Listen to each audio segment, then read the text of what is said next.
En esta noche vamos a abrir nuestras Biblias en el día sexto de la creación. El día sexto. Hemos llegado al sexto día. Y solamente quiero hacer una pausa aquí rápidamente para recordarles que nada más 3 veces se usa en el capítulo 1 del Génesis la palabra bara, o sea, la palabra crear. En las demás partes se usa la palabra asa, ya lo vimos también, A-S-A-H. Y las únicas 3 veces donde se usa la palabra bara, significa crear de la nada. O sea, así de repente, Dios creó de la nada, apareció todas las constelaciones y el universo que existe. Todas las demás cosas de la creación fueron hechas de cosas que ya existían. Entonces, nada más 3 veces se crea de la nada.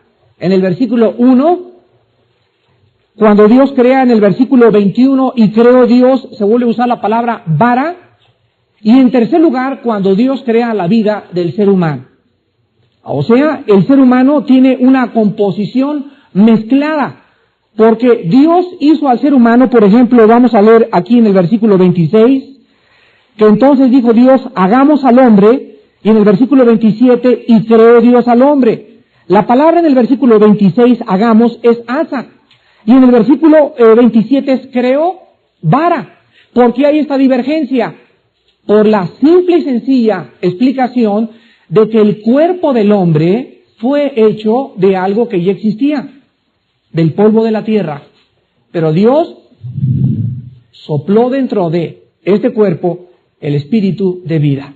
Entonces el hombre materialmente fue hecho de algo que ya existía, espiritualmente vino a ser algo que el hombre no tenía. Por eso se usa esta mezcla para mostrarnos la tripartidad. Pero antes vamos a analizar el versículo 24 en adelante, para ver en esta noche, en el día sexto, la creación de los animales terrestres. Luego dijo Dios, produzca la tierra seres vivientes. Otra vez aquí, la palabra sheretz, nepejesh, que significa seres que tienen alma, que tienen sentimientos, que tienen emociones. Según su género, bestias y serpientes, y animales de la tierra, según su especie. Y fue así. E hizo Dios animales de la tierra según su género, y ganado según su género, y todo animal que se arrastra sobre la tierra según su especie, y vio Dios que era bueno. Esta es la 5ª vez en el capítulo 1 que se menciona al crear peces, animales marinos y terrestres, aves, insectos, árboles y frutas, la frase según su género y según su especie. Es increíble que Moisés haya podido conocer hace cerca de 6,000 años las 2 principales leyes de la biología. La primera ley de la biología es que la vida solo puede producir vida. Y la segunda ley de la biología es que la vida solo puede producir o reproducir vida de su propia clase y de su propia especie. Podrían haber variaciones, por ejemplo, en la diferencia de los perros, ¿verdad? En la especie de los perros tenemos chihuahueños, tenemos pastor alemán, pero todos son según su especie. Pero un perro seguirá siendo perro, sea chihuahueño o pastor alemán, pertenecen al género canino.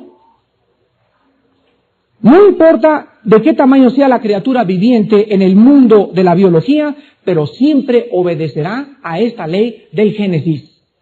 Aún encontramos nosotros que lo más triste de la teoría de la evolución es que sabían ustedes que la teoría de la evolución no tiene ninguna explicación para el origen de la vida.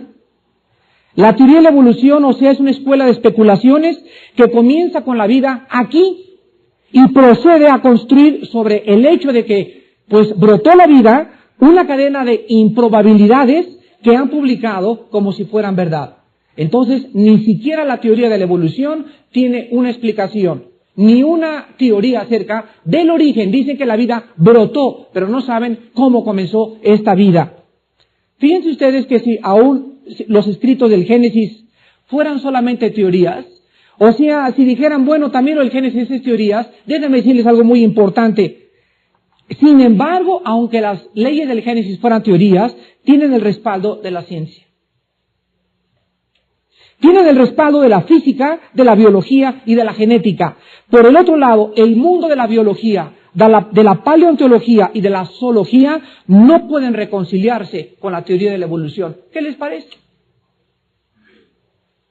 O sea, cuando hace 4 o 5 días, ahí en Cuernavaca hay un grupo que se llama People for the People, es una sociedad de extranjeros que viven ahí, y el presidente es un señor que es alemán, y este señor, aunque habla así un poco mocho el español, me fue a invitar y me dice, oiga, señor Alducin, oí su cassette sobre los gobiernos y la Biblia, y quiero que venga este grupo, porque este grupo todos son pipas.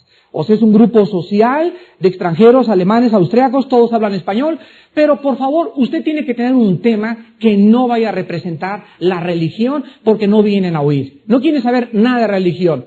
Y le comencé a prestar algunos cassettes del Génesis, y me habló anoche, me dijo, he encontrado cuál es la solución. Vamos a nombrarle a la conferencia creación o evolución. Y entonces vemos que es una fuerte manifestación del Espíritu de Dios el que podamos penetrar de veras a nivel universitario, a nivel científico, a nivel escolar, a nivel biológico, a nivel arqueológico, en cualquier lado con este tema. Ojalá que ya esta semana o la próxima semana salga el libro que acabo de escribir sobre la creación y evolución, porque lo queremos el 50% donar a los universitarios. Porque los universitarios en México y en Latinoamérica ignoran toda la información que ustedes cada lunes a las 8 de la noche están recibiendo. Esta información no la tienen ellos, porque jamás les han presentado más que ataques, más que burlas y más que vituperios y escarnios de la palabra de Dios. Pero nunca les han presentado a la luz de la ciencia los hechos de la creación bíblica. Vamos a ver nosotros también en el versículo 24, que dijo Dios, produzca la tierra seres vivientes según su género, bestias y serpientes y animales de la tierra según su especie. Veamos aquí la división de las criaturas terrestres en 3 clases.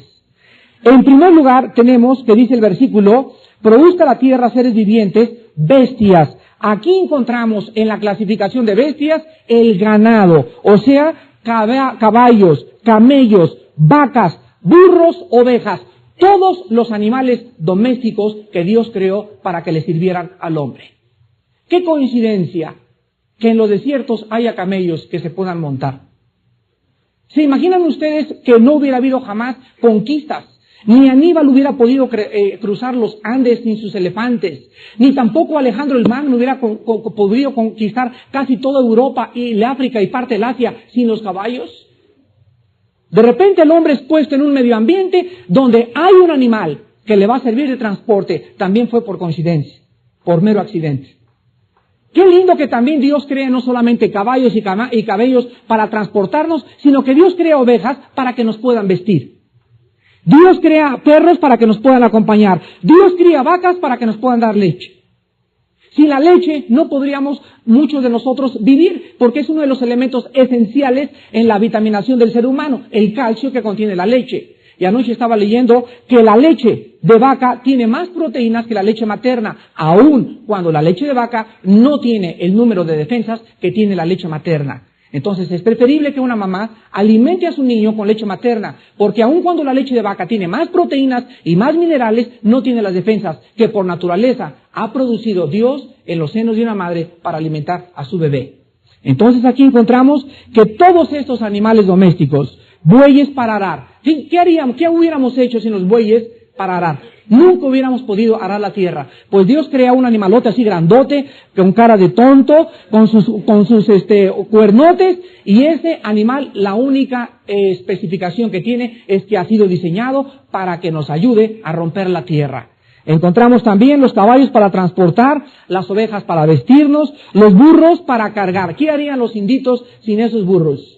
¿Qué haríamos en el desierto sin los camellos? Entonces Dios crea una clase de animales que se pueden domesticar y que el hombre ha usado desde que el hombre es hombre. ¿Sabían ustedes que el hombre sigue usando el mismo método para arar la tierra desde que el hombre fue puesto en la tierra?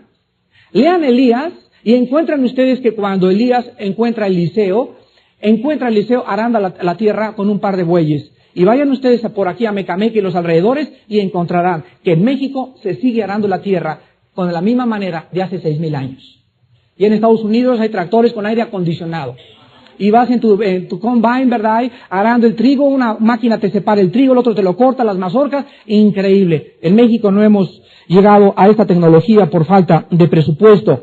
Pero Dios ha dejado en México los bueyes para que podamos seguir arando la tierra. En segundo lugar encontramos nosotros aquí otra clasificación que son los reptiles.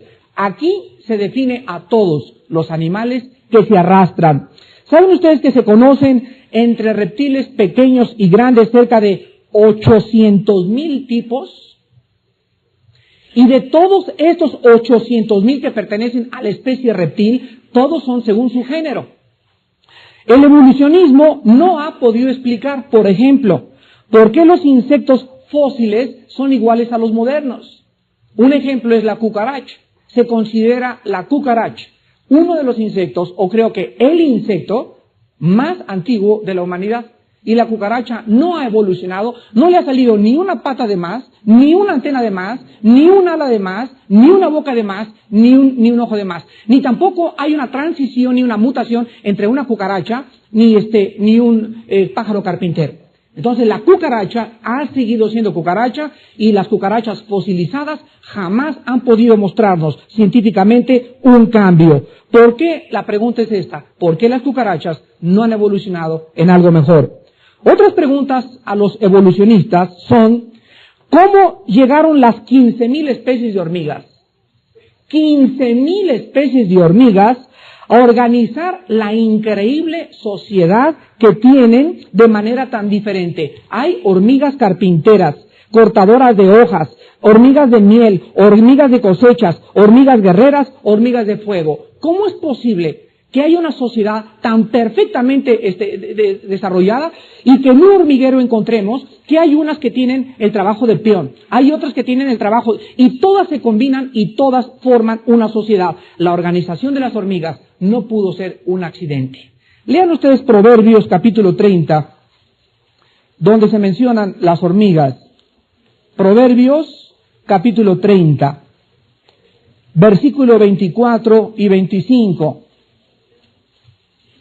Y dice el rey Salomón, 4 cosas son de las más pequeñas de la tierra, y las mismas son más sabias que los sabios. Las hormigas, pueblo no fuerte, y en el verano preparan su comida. Continúa con los conejos, la langosta y la araña. Pero la Biblia nos muestra que la hormiga, a pesar de su tamaño, es increíble la proporción de tamaño que ella puede cargar. Una hormiga puede cargar aproximadamente 25 veces el tamaño de su peso. Y además las hormigas tienen una sabiduría. Es interesante esta palabra, investigando yo qué quería decir la palabra sabio aquí en el original hebreo, que dice el versículo 24 que son más sabias que los sabios. Se usa la misma palabra sabia de las hormigas que se usa cuando el hombre está buscando y está tratando de entender al hombre. En otras palabras, dice la Biblia que las hormigas, no sé si ustedes las han visto, se conectan por las antenas y se encuentran una con otra y comienzan cada quien a dirigirse y a encontrar qué es lo que tienen que hacer, pero entre ellas hay sabiduría. ¿Saben por qué hay sabiduría? Porque todas tienen el mismo pensar. Y es lo que Dios está buscando con nosotros desde que nos puso en la tierra. Pero en nosotros no hay el mismo pensar. Que decía en 1 Corintios 1:10, hay en vosotros, dice Pablo a los Corintios, ya no se peleen tanto y tengan todos el mismo pensamiento. Sean de un mismo sentir, el mismo sentir que hubo en Jesucristo. Pues ese sentir lo encontramos en los animales y no en el hombre, que es la especie, de acuerdo a los evolucionistas, más evolucionada que ha existido. Encontramos nosotros también que cómo evolucionaron las arañas. Las arañas tienen 5 tipos diferentes de sedas. ¿Sabían ustedes eso? Y aprendieron a utilizar cada seda que la araña tiene para una operación distinta. Por ejemplo, si tienes tú arañas en la bodega de tu casa, y en la bodega de tu casa solamente hay moscas, la seda que la araña prepara es especial para atrapar moscas. Hay otra seda especial para atrapar moscos. Y hay otra seda especial que ellas producen para atrapar animales más grandes. Pero de acuerdo a la presa, es la seda que ellas construyen. ¿Cómo pudieron estas arañas haber podido desarrollar esto de una forma tan maravillosa e ingeniosamente diseñada para que podamos creer que las arañas evolucionaron de los tiburones?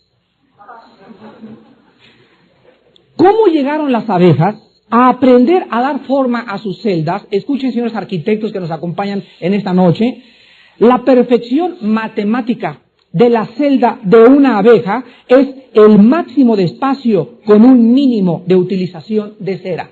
O sea, creo que es hexagonal, si no me equivoco, la forma en que tienen los panales, pues de acuerdo a los científicos de la NASA, han dicho que es increíble el máximo de espacio que pueden encontrar en ese diseño que tienen hexagonal en su panal de abejas con el mínimo de peso y de espacio que pueden llenar.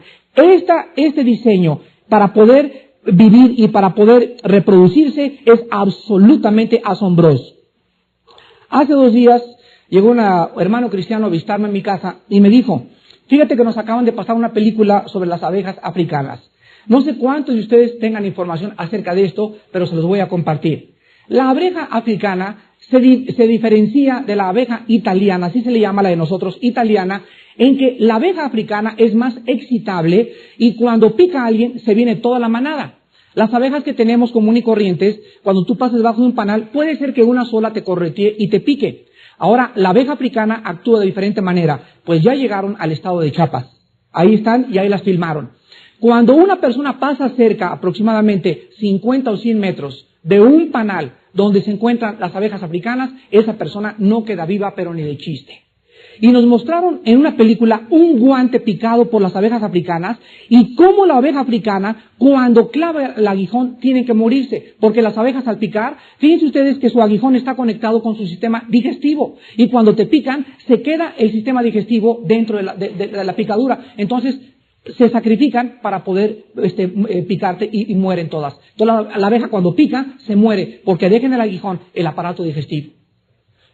No sé cuándo vayan a llegar a Ciudad Satélite, pero si llegan, ¿verdad? Pues vamos a estar preparados para que esos muchachos que les encanta aventar piedras a los panales, no te vayan a salir africanas porque te enterramos mañana. Tenemos especies, también por ejemplo, como el alacrán. ¿Sabían ustedes que la hembra mata al macho después del apareamiento? ¿Cómo podría este hábito tan desagradable incrementar el poder de la supervivencia de esta especie? Solamente sucede en esta especie. Tenemos entre los reptiles una clase muy numerosa. Tenemos solamente que de lagartos hay 3.000 especies de lagartos. 3.000 especies de lagartos. Por ejemplo, hay un lagarto que puede correr a 30 kilómetros por hora y otro a la velocidad de un caracol. Pero los dos son de la especie lagartina. El lagarto lución tiene una cola más grande que su cuerpo. Y cuando se pelea con un enemigo o cuando alguien le corta la cola a este lagarto llamado lución, fíjense ustedes que la cola le vuelve a crecer. Entonces, cuando es necesario dejar la cola, y por ejemplo que se agarre con una boa en la selva, y que le agarre la boa y la boa le esté ganando, se desprende el lagarto de su cola, ahí se la deja.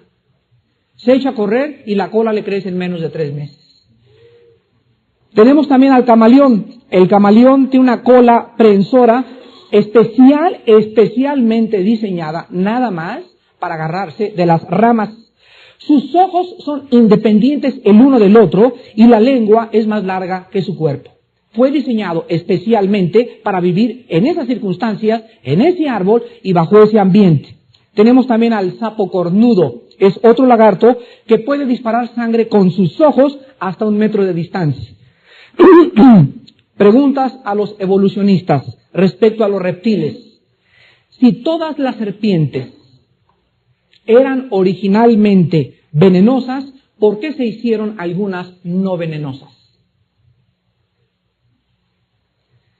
Respuesta: no existe ninguna evidencia de ninguna serpiente no venenosa que se haya convertido en venenosa. Ni tampoco existe ninguna evidencia de alguna serpiente venenosa que se haya convertido a no venenosa. La verdadera ciencia concuerda con el Génesis. Dios los hizo desde el principio, según su género. Tú serás cascabel, y tú serás coralillo, y tú de aguas, y tú de lagos, y tú no tendrás veneno, y jamás ha habido una transición entre serpientes no venenosas que se hayan convertido a venenosas, ni de venenosas a no venenosas. Tenemos también, en tercer lugar, la clasificación de este versículo, aparte de las bestias y los reptiles. Dice el versículo 25, hizo Dios versículo 24, produzca la tierra seres vivientes según su género, bestias, ya lo vimos que se refiere a animales domésticos, serpientes, y encontramos en tercer lugar la tercera clasificación, animales de la tierra según su especie. Aquí encontramos a los animales salvajes que no tienen ningún contacto con el ser humano. El hallazgo más importante del siglo XX ha sido el descubrimiento de huellas de pisadas humanas junto con huellas de dinosaurio en el lecho del río Paluxy en Texas. Y esta prueba de haber encontrado la huella junto a la del dinosaurio prueba que el dinosaurio y el hombre vivieron contemporáneamente. ¿Sabían ustedes que, por ejemplo, solamente las mamás canguros poseen en su vientre una bolsa para cargar a sus canguritos? No lo tienen ni los chivos, ni los tigres, ni los perros, ni los zorros, sino solamente los canguros. ¿Y saben ustedes por qué? Cuando el cangurito quiere tomar leche, y para impedir que la leche entre en los pulmones del cangurito, la tráquea del cangurito, ¿se acuerdan ustedes de la mamá ballena también y de la ballenita? Pues de la misma forma está diseñada la tráquea del cangurito para que se prolongue hasta la parte trasera de la mamá canguro. ¿Hubieran podido ustedes creer evolucionar por casualidad la tráquea del cangurito y la bolsa de la mamá cangura? ¿Sabían ustedes que los pingüinos decían que venían de las aves? Y los pingüinos están perfectamente bien adaptados a la forma en que ellos viven. Fíjense ustedes que los pingüinos se zambullen, nadan, pescan, se anidan, y escuchen, la hembra pingüino pone un huevo en el hielo desnudo y se mete al agua, ahí lo deja en el hielo la mamá pingüino. ¿Saben ustedes que después el macho, cuando la mamá pone el huevo en el hielo, corre el macho y se sienta sobre el huevo, lo mete entre sus piernas durante 2 meses? Y el macho pingüino durante 2 meses no come ni bebe agua por estar calentando e incubando el huevo a través de lo peor del invierno antártico. Cuando el pingüinito rompe la cáscara, el macho lo alimenta con una sustancia lechosa producida por su garganta, y entonces, después de que lo ha empollado el macho y lo ha alimentado por algunos días, el macho regresa al agua y la mamá entonces sale y retorna para que comience a seguir amamantando al pingüinito, mientras el padre va al mar a continuar siguiendo para traer alimento a la mamá y al pingüinito. Esto es único entre esa especie. No hay ninguna otra especie que ponga los huevos y vivan iguales a los pingüinos. ¿Creen ustedes que esta paternidad responsable apareció por casualidad? Los pingüinitos se hubieran muerto y se hubieran extinguido hace miles de años si sus padres no hubieran nacido con ese instinto. Imagínense que la mamá ponga el huevo en el hielo y el papá pingüino, bueno, ¿y esta qué le pasa? ¿Quién le dijo al papá pingüino que le tenía que hacer de mamá por 2 meses? Tenemos por el contrario, ahora fíjense, por el contrario, la tortuga marina. La tortuga marina no le importan sus huevos. ¿Saben lo que hace la tortuga marina? La tortuga marina no toma ningún cuidado por sus tortuguitas bebés. Simplemente hace un agujero en la arena, pone los huevos, los cubre y se va al mar. ¿Cómo sabe ella que el sol va a incubar sus huevos? ¿Y cómo sabe el pingüino que el hielo no va a incubar sus huevos? ¿Cómo saben estas criaturas que los huevos, para el último de los casos, tienen tanta importancia? La tortuga se regresa al mar porque algo en ella, en su instinto que Dios puso, sabe que están bien. y que el sol los va a incubar. Pero el pingüino no sabe que el sol los va a incubar. El pingüino sabe que el papá tiene que incubarlos. Y cada animal, según su especie, es guiado según los instintos que el Dios y Padre de Jesucristo puso en ellos. La única respuesta que tenemos en esta noche es que el Dios creador creó todas las criaturas, pequeñas y grandes, perfectamente adaptadas a su propio ambiente. Escuchen, y le concedió a cada una de ellas el instinto de hacer lo necesario en el momento preciso, a fin de asegurar la supervivencia de la descendencia de ellos.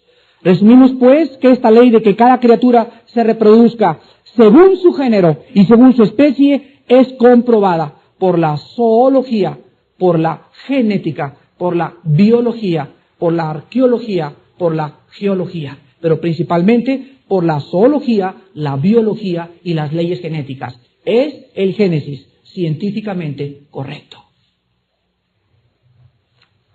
Ahora, antes de acabar y entrar a la creación del hombre, quiero darles una noticia muy triste. Cuando el hombre quiere alterar el uso que es por naturaleza, como en el caso del burro que se mete con una yegua y que nace una mula, ya vimos que genéticamente nace una raza híbrida.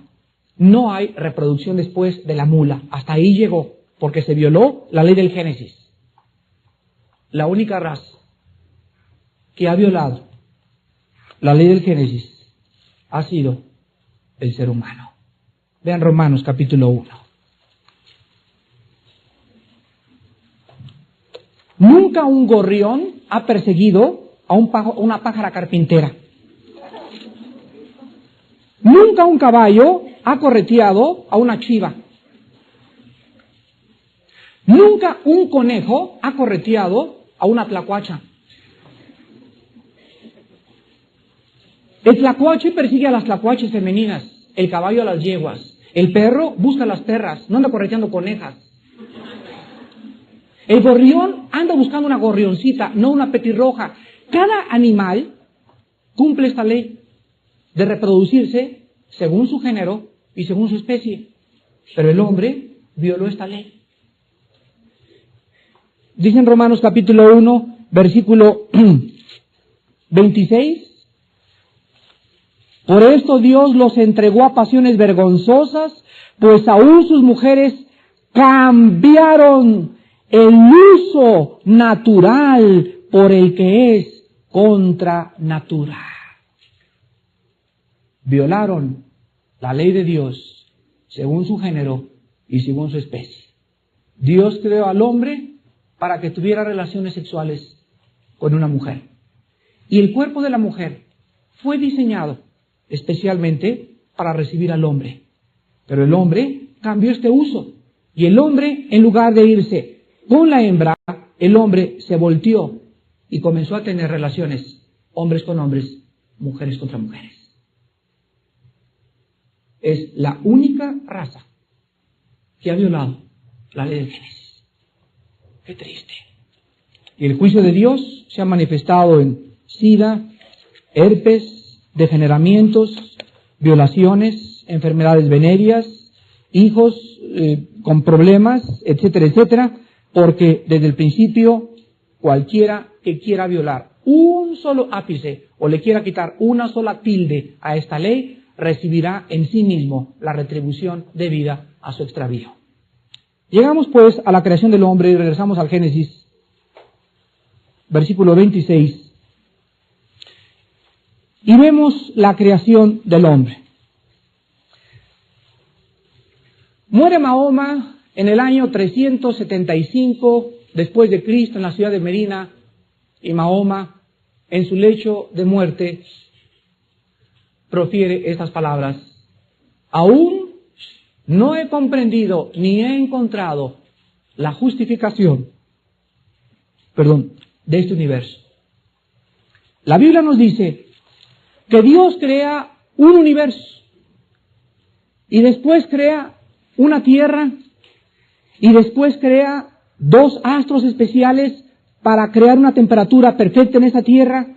Después saca de esa tierra la tierra seca y la divide en agua. después se evapora una capa para hacer un invernadero alrededor de la tierra, después Dios crea los animales del mar, después Dios crea las aves del cielo, después Dios crea los árboles y todo lo que existe, y todo está listo para el sexto día de la creación.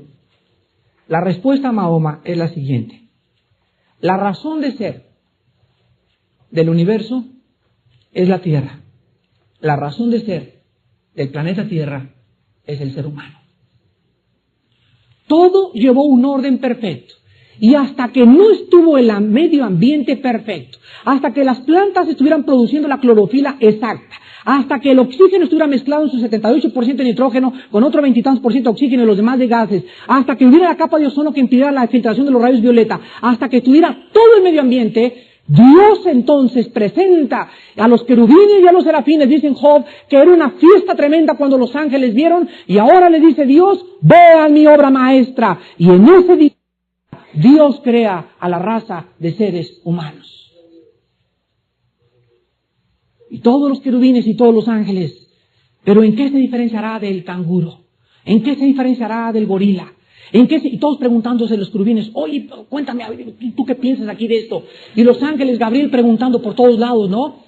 Y nadie sabía, era un secreto escondido en la creación de Dios. ¿Cuál era esa cosa tan específica y tan grande que haría del ser humano el hecho de que Dios tendría que tomar un cuerpo igual al nuestro y venir a morir en una cruz por todos nosotros? ¿Qué era lo que el hombre tenía tan especial que Dios lo había hecho un ser tan especial y no lo había hecho un simple animal? El versículo 26 nos los dice. Entonces dijo Dios, hagamos al hombre a nuestra imagen, conforme a nuestra semejanza, y señoreen los peces del mar, en las aves de los cielos, en las bestias, en toda la tierra y en todo animal que se arrastra sobre la tierra. Y creó Dios al hombre a su imagen de Dios lo creó, varón y hembra los creó. La respuesta se encuentra en que nosotros seres humanos, tú amigo que no tienes a Cristo, aun cuando no lo tengas, y yo que soy cristiano, dice la Biblia que nosotros llevamos dentro de nuestra conciencia la imagen y la semejanza del que nos creó. Vamos en esta noche a explicar qué significa la frase imagen y semejanza, pero antes quiero que noten en el versículo 26 que encontramos en el plural otra vez la palabra hagamos. Dios está hablando en plural, porque el Padre es creador, el Hijo es creador y el Espíritu Santo es creador. Los tres son creadores, los tres son omnipotentes, los tres son omnipresentes, los tres son omniscientes, los tres tienen todos los atributos de la deidad y los tres son tres personalidades enteramente distintas, pero los tres tienen la misma esencia de la divinidad. Los tres son un solo Dios. Vemos entonces que esta frase hagamos se repite en el capítulo 3:22, vamos a verlo rápidamente, 3:22 del Génesis. Ahí se vuelve a repetir. Y dijo Jehová Dios, he aquí el hombre es como uno de nosotros. Ahí está hablando otra vez en plural y se repite en Génesis capítulo 11, versículo 7. 11:7. Ahora pues, descendamos y confundamos allí su lengua para que ninguno entienda el habla de su compañero. Entonces encontramos esta frase en plural 3 veces en los primeros 11 capítulos del libro del Génesis.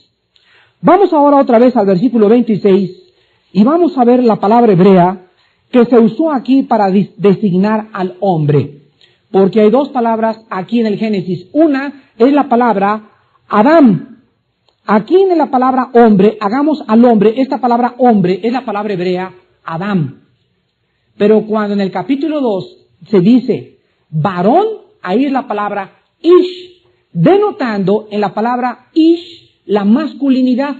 Y cuando Dios crea a Eva, la palabra Eva es la palabra hebrea Isha, que significa varona, porque fue tomada del varón. Pero aquí la palabra hombre indica a los dos, indica al hombre, indica a la mujer. O sea, la raza humana en general.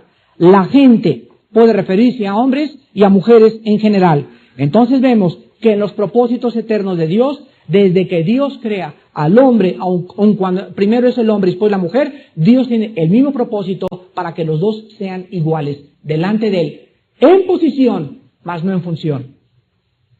A ver, lo vuelvo a repetir. Dios crea a la pareja para que sean igual en posición. Nuestras hermanas son coherederas nuestras de la gracia. Son hermanas en Cristo y no hay judío ni gentil. Somos uno en Cristo en posición, pero en función, en la iglesia y en la casa, el hombre tiene que tronar el chicote. No porque sea más, porque en posición somos iguales, sino por cuestión de funciones, por cuestión de un orden. Ahora vemos nosotros en la palabra imagen y semejanza. La palabra imagen aquí en el original hebreo es la palabra selem, con T de tío al principio, T y luego S, E, L, E, M, selem. Y literalmente significa resemblanza, parecido o una figura representativa o la sombra de algo. Escuchen esto. La palabra selem se usa 16 veces en el Antiguo Testamento. Y de estas 16 veces, 5 veces se refiere al hombre y las demás veces se usa para designar a los ídolos. ¿Qué es un ídolo? Es una resemblanza, es una imagen. Es un parecido de algo que el hombre le quiere dar. El hombre quiere crear un Dios y entonces agarra el barro o el yeso o lo que sea y comienza a crear un ídolo. Y en ese momento ese ídolo es una imagen representativa del hombre, del Dios que el hombre se ha creado. Esto tiene antecedentes muy profundos para el estudio de la idolatría. Ahora la palabra semejanza es la palabra hebrea, y se las voy a deletrear porque no es imposible de pronunciar. D de Daniel, M de mamá, U de uva, W de Volkswagen, T de tío, H de hormiga.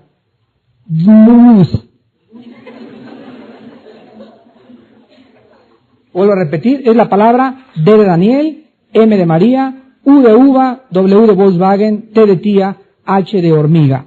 Y el significado es casi igual a imagen. Pero hay una cosa muy importante que vamos a descubrir en esta noche. Porque en el diccionario hebreo dice así, la palabra dumuz es un modelo de algo, un parecido que refleja al original.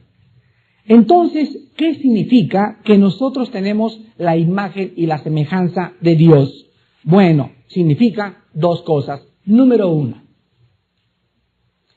Significa que nosotros somos parecidos a Dios, porque Dios es espíritu. Juan 4:24. Dios es espíritu y los que le adoran es necesario que le adoren en espíritu. ¿Por qué cuando la Biblia dice que es imagen y semejanza? ¿Por qué no significa que Dios tenga un cuerpo como nosotros? Por el simple hecho que cuando Jesucristo vino al mundo dijo que un espíritu no tenía carne ni huesos. Entonces, en primer lugar, el hombre iba a reflejar dentro de su creación, dentro de su conciencia, dentro de su espíritu, algo que solamente Dios tenía, el espíritu. Los animales no tienen espíritu. Entonces vemos nosotros que esta imagen es la capacidad de ser parecidos a Dios en espíritu. Parecido, no somos dioses. Somos el reflejo, la resemblanza de aquel que quiere que nosotros manifestemos esta luz y que cuando los hombres vean la luz puedan creer que Él es real. Y en segundo lugar, la semejanza es funcionar de acuerdo a esta capacidad. A ver, se los voy a repetir. La imagen es la capacidad de tener el Espíritu de Dios.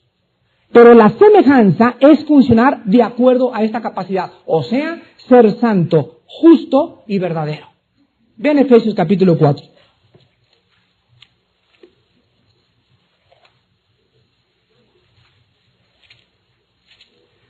A estos estudios tienen que venir ustedes bien descansaditos con su siesta de 5 a 7, porque el que venga así medio soñoliento, eso no agarra la onda, pero ni de chiste. Olvídense. Y a lo mejor ya no lo voy a agarrar nunca tampoco. Dice Efesios 4:24. Efesios 4:24.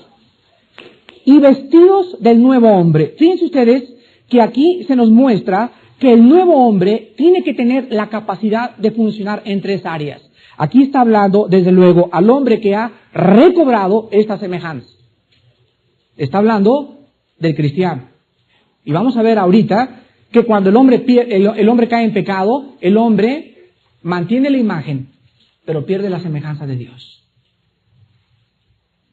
Y el cristiano ha vuelto a recobrar la semejanza. Vestidos del nuevo hombre. Vean ustedes.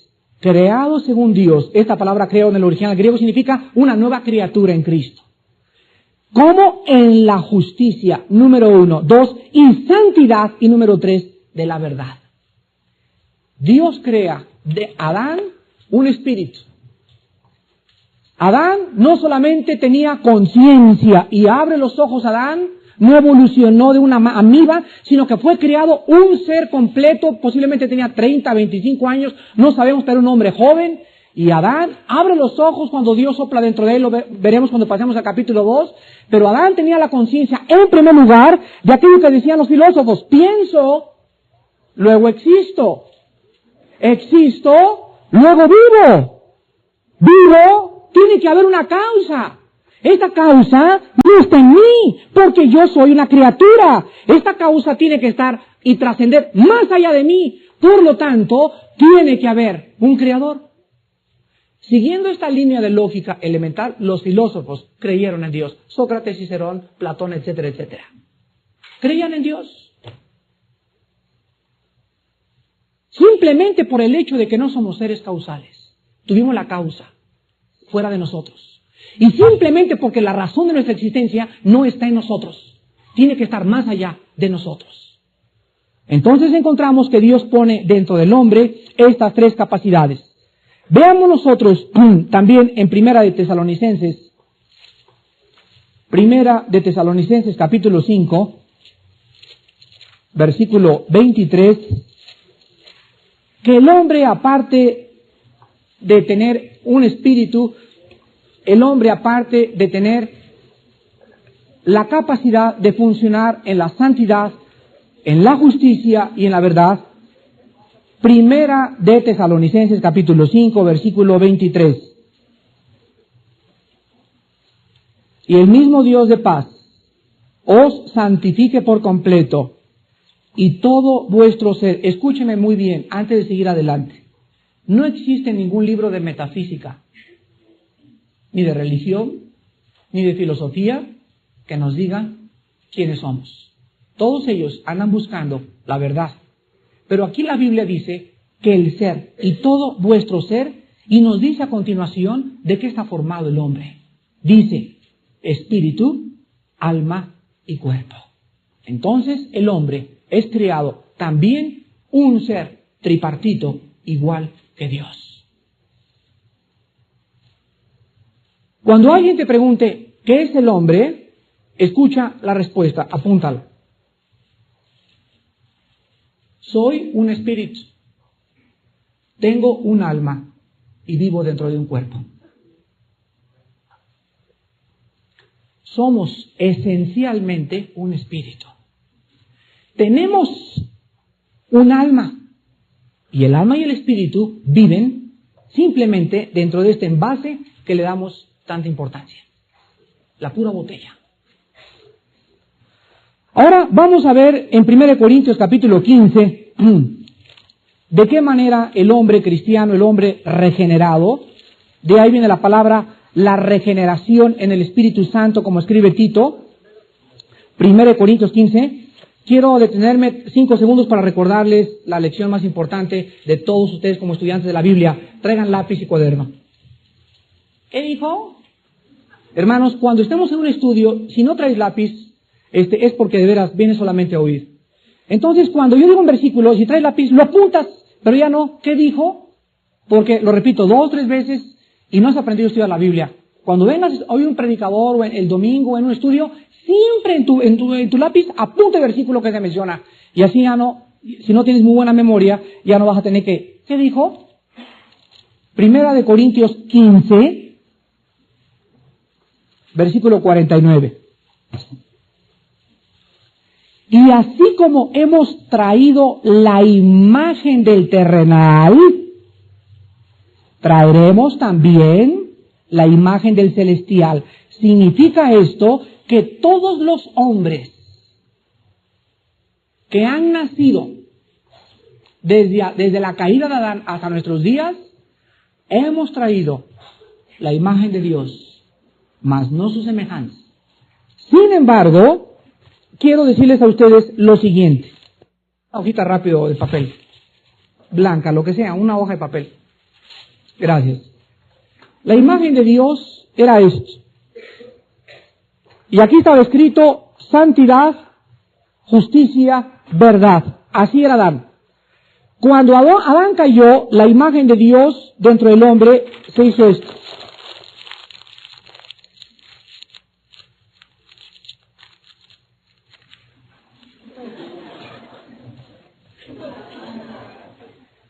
Y todos nacemos con la imagen de Dios en esta forma.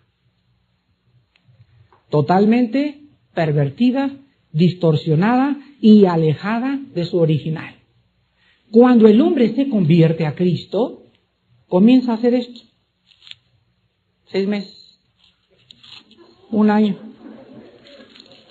2 años, 3 años, 4 años. Pero el propósito de Dios es en Efesios 4, hasta que todos lleguemos a la estatura de la medida de Cristo Jesús, a recobrar totalmente la forma que Él nos puso al principio en el huerto del Edén. ¿Qué es el cristianismo? ¿Qué es la santificación? La santificación es la renovación y volver otra vez a recobrar esa santidad, esa justicia y esa verdad. Y esto toma el proceso que se llama santificación, y por eso nos manda, sean santos, o sea, sé santo, ya no te vuelvas a regresar a tu antiguo estado de vida, sino comienza a recobrar lo que yo quiero para ti, porque mientras más te desdobles y mientras más planchado estés, más me conocerás y más feliz serás. Pero hay cristianos que ya van así y ven al otro que está enfrente que está así y anda rodando en el basurero el otro y se mete por ahí y por allá y dice, y se vuelve otra vez y regresa otra vez a lo mismo.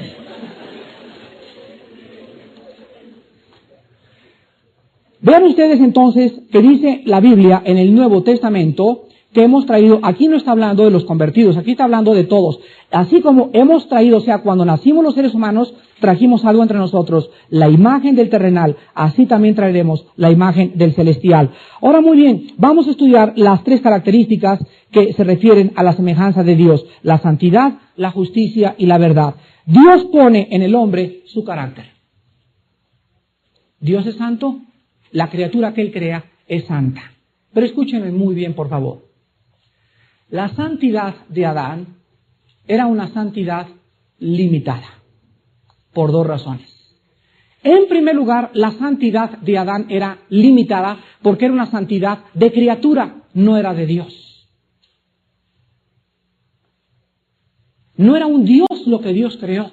Creó una criatura que llevaba a esa criatura el reflejo de su carácter. Entonces Adán fue creado santo. Pero era una santidad limitada. En primer lugar, porque fue una santidad de criatura. Y en segundo lugar, era una santidad no confirmada, porque tenía que pasar una prueba. Hay preguntas que te hacen. ¿Cómo es posible que Adán fue creado bueno? Sí. Santo, sí. Santísimo, sí. Santísimo, santísimo, santísimo, no. Y entonces, ¿cómo que no? No, porque no fue hecho Dios. Entonces, cuando Dios creó a Adán, en Adán existía la capacidad de pecar. Y cuando Adán fue confrontado con la prueba, cuando lleguemos a Génesis 3, les explicaré las implicaciones teológicas y de qué manera Dios tenía que crear una criatura, que esa criatura llevara no solamente su carácter de santidad, pero que esa criatura no fuera un robot. Que esa criatura tuviera la característica más grande que tenemos, la libertad y el libre albedrío. De ejercer libremente dos caminos. Si Dios hubiera hecho un robot, ¿en qué consistiría entonces la libertad? La libertad consiste en dos opciones. Si no es libertad, entonces ¿para qué voy a escoger la libertad? Ya no puedo ser libre. Pero si digo que soy libre, tiene que haber dos caminos, el uno o el otro. Y soy libre para escoger. Si no soy libre para escoger, no es libertad.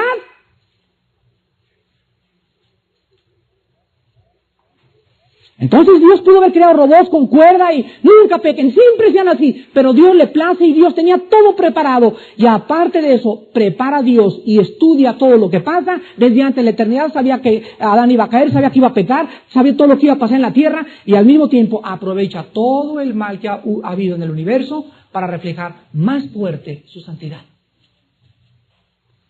Para mostrar en los siglos venideros las abundantes riquezas de su gracia para con nosotros en Cristo Jesús. Como dice en Efesios capítulo 2. Entonces vemos que el hombre en lo profundo de su conciencia pierde la imagen, cae en el pecado, pero el hombre ahí en lo profundo de su conciencia, por llevar distorsionada la imagen de Dios, el hombre anhela en lo profundo de su ser bueno. Anhela, pero no puede. Entonces llega la Navidad y Jingle Bells, noche de paz. Y acaba de matar a 40 cuates ayer, hace 3 o 4 días, pero noche de paz. Y pase por la calle y noche de paz. Y esa música penetra el nacimiento de Cristo, su espíritu se vuelve melancólico. Y entonces el hombre hace esto, saca la cartera y para limpiar un poco su conciencia da una ofrendita y dice, no soy tan mal. El hombre anhela ser bueno, pero si estudian Romanos 7 van a encontrar que el bien que quiere no lo hace. Precisamente por la debilidad de la carne, Dios tuvo que mandar a su Hijo Jesucristo. Precisamente porque anhelamos ser buenos y creemos que con peregrinaciones y con mandas y con pertenecer a una iglesia y religión vamos a ser buenos. Por esta razón mandó Dios a Jesucristo para que Él pudiera darnos la capacidad de ser santos. Y entonces ya no es jactancia, no es nuestra, es algo que se nos ha imputado. Nos regala Cristo su santidad y recobramos y volvemos a hacer crecer la santidad de nosotros. En segundo lugar, la justicia. Dios pone dentro de Adán algo que formaba parte de su imagen, que es la justicia. O sea, la justicia significa ser justo y cumplir nuestro deber para con Dios y para con los hombres. Ser justo significa cumplir mi deber para con Dios y para con los hombres. El hombre peca y nosotros encontramos que ahora el hombre se vuelve injusto y ahora el hombre se niega a cumplir su deber, ni para con él ni para con los hombres. Por eso el hombre explota al hombre. ¿Qué es la historia? Es una opresión. Cuando Carlos Marx comenzó a estudiar su lectura El proletariado y la dialéctica marxista-leninista y la dialéctica del materialismo, Carlos Marx descubrió y dijo, es increíble la explotación, pero él atribuyó el problema a los ricos y dice, es que es el rico oprimiendo al pobre, y si eliminamos al rico y subimos al mismo nivel al pobre, va a haber una equidad y una justicia igual. Pero Carlos Marx se equivocó, porque al pobre lo hace rico y se vuelve igual. No es el rico, es el corazón, es la perversión que tiene el hombre de explotar a su prójimo. El hombre es injusto y no le paga a los trabajadores, tienes una fábrica y le exprimes a tu trabajador y sabes que la ley dice que 8 horas y lo haces trabajar 10 y no le paga la hora extra.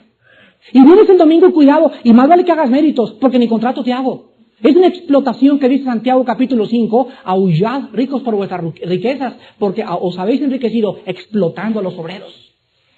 Por eso el marxismo tiene tanta fuerza en el mundo entero, porque todos anhelan equidad y justicia, porque Dios puso en el hombre el sentido de la justicia. Y en tercer lugar tenemos la verdad.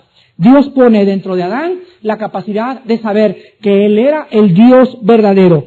El hombre lleva entonces en lo profundo de su conciencia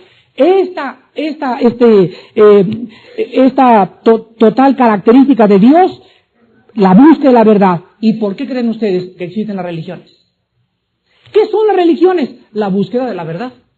¿Qué es la filosofía? La búsqueda de la verdad. ¿Qué es la metafísica? La búsqueda de la verdad. ¿Y por qué el hombre busca la verdad? ¿Por qué el hombre se mete con los Hare Krishna? ¿Por qué se va a las montañas del Tíbet? ¿Por qué va a la meditación? ¿Por qué se mete a la psicología? ¿Por qué se mete a la dianética? ¿Por qué se mete con los gurús? ¿Por qué va a las religiones? Porque el hombre anhela algo en su conciencia, le dice, tiene que haber algo fuera de allá, ya estoy cansado de Aladino y la lámpara maravillosa, tiene que haber algo más fuera de Calimán. Entonces el hombre en su búsqueda vaga por filosofías, vaga por religiones, y de repente el hombre se encuentra en esta noche con alguien que te dice, yo soy eso que estás buscando. ¿Tú? Yo soy. Y no hay verdad más que yo. Y todas las demás cosas son mentira. Yo soy el camino, la verdad y la vida. Y si tú me entregas en esta noche tu vida, tú volverás a recobrar esta imagen y descubrirás la razón de tu existencia, o te recobrarás la armonía con mi Padre y conocerás la verdad. Y la verdad te hará libre. Oremos. Padre, te damos gracias en esta noche por tu palabra.